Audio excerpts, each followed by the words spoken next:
got a long lead, you need to challenge it, you need to be very demanding of it, but if it stands up to it, then it's a good lead. Ken Houston at the Des Moines Register wrote a 31-word lead the other day. This was August 23rd, so just last week. 31-word lead. I mean, generally, I would say 31-word lead. Okay, let's squeeze half dozen words out of that sucker at least. But it works perfectly. It said, watch out for punctuation. The punctuation, the clause that leads up to the punctuation, makes the whole thing work. And you can find this again by reading it out loud. Slamming their symbolic pitchforks to the ground, resolute members of the Iowa Quarter Commission agreed Thursday to keep Grant Wood's American Gothic among the 5 final designs for the state quarter. AP's lead had exactly the same news elements. The State Quarter Commission decided Thursday to keep Grant Wood's American Gothic as one of 5 finalists in the search for a design to appear on the back of the Iowa Quarter despite lacking permission to use it. Even more words.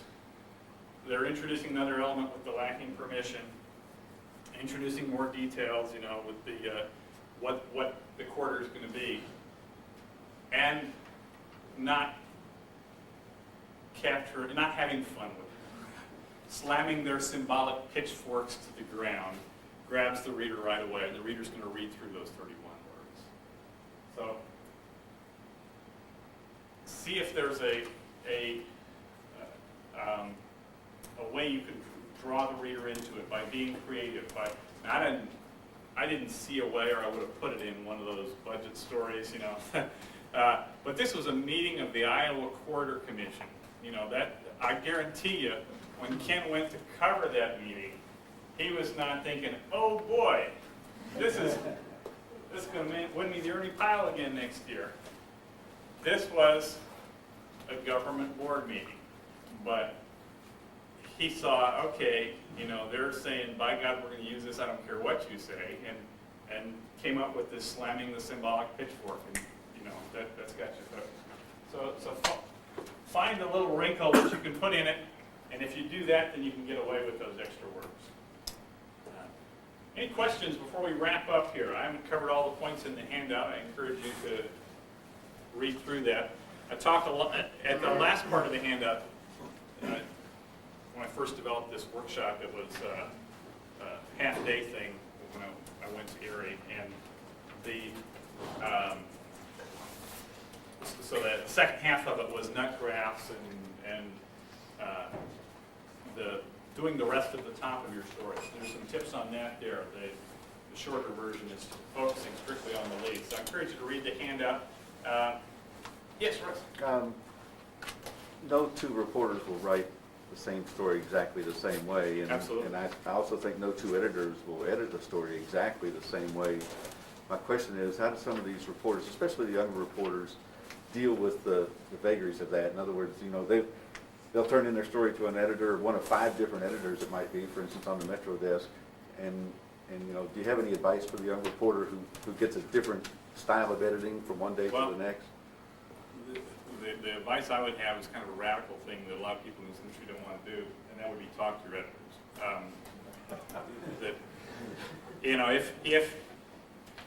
If you came up with this slamming the symbolic pitchfork, and you're worried because your editor's kind of a stiff, proper sort of person that you don't think has fun with stories, then talk and say, it was kind of cool. They were getting stubborn about it, and talk and make sure that the editor understands why you did what you did. Now, to a certain extent, your story is going to have to stand on its own, because you're not going to explain to each reader what you're going to explain to the editor.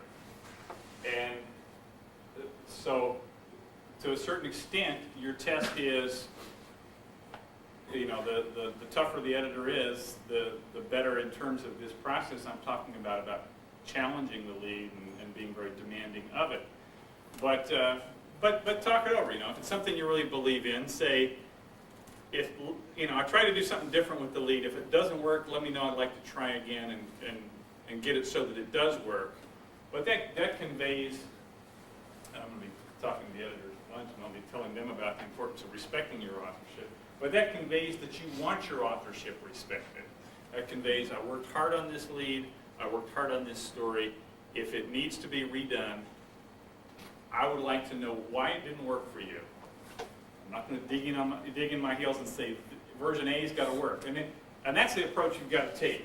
The editor is going to give your story more of a chance than any reader. However ornery and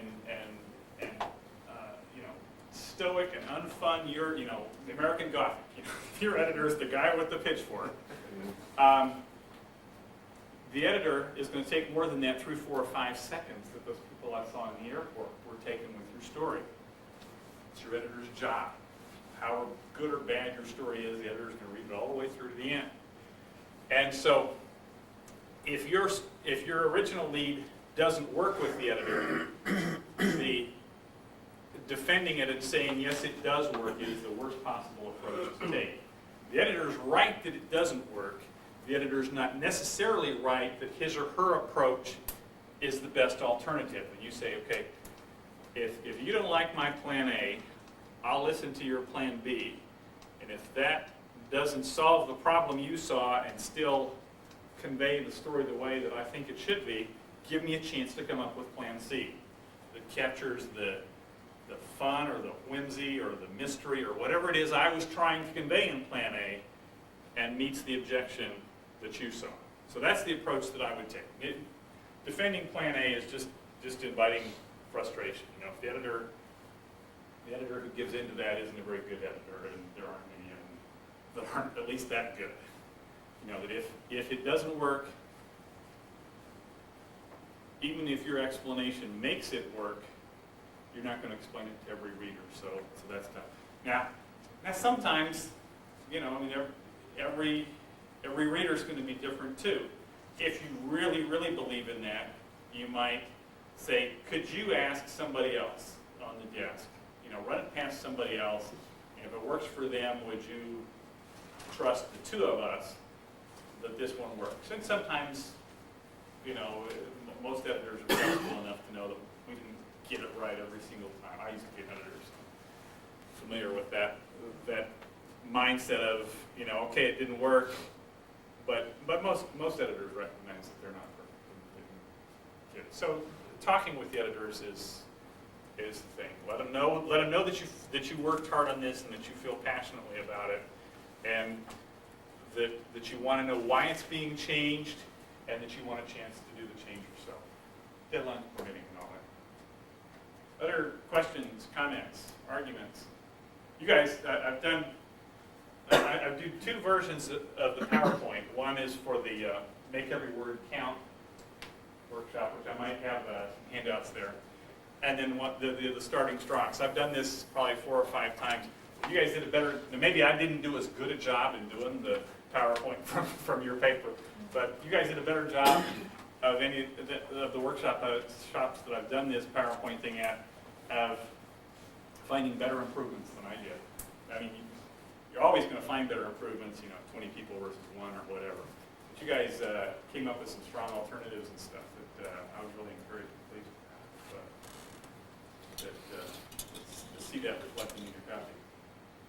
We can take a break and start the next one at, is it quarter after? Quarter after, 15-minute break. The restroom is 1 floor down. For those of us, we've got donuts, fruit, coffee and juice over here, and handouts in the back if you didn't get them, and handouts on the side until we get in.